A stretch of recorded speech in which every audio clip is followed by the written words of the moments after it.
Sa ating video ngayon, ipakita ko sa inyo kung paano ikabit itong brake shoes sa Bungo, Mazda Bungo at saka sa Kia. Halos parehas lang ito, Kia Bungo.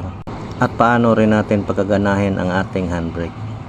Sa aking pamamaraan, kahit dalawa lang tools ang gagamitin natin, mayroon lang tayong screwdriver at saka plier, makakabit na tayo sa ating brake shoe.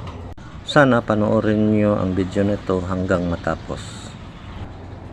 Ito na ang ating backplate.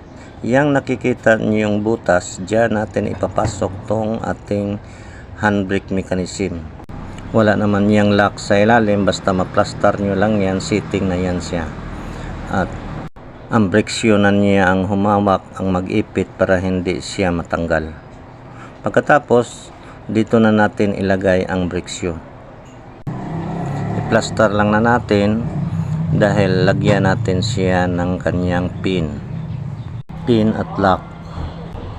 And then pagkatapos natin na maikabit ang kanyang lock, dito naman tayo sa kabila. Dito natin ilagay ang mechanism sa kanyang brake self adjuster. At ganon din, lagyan natin ng pin at saka lagyan natin ng lock. At dito naman sa taas, ilagay natin yung kanyang spacer at dito natin ilagay ang kanyang spring at saka yung self-adjust toaster niya.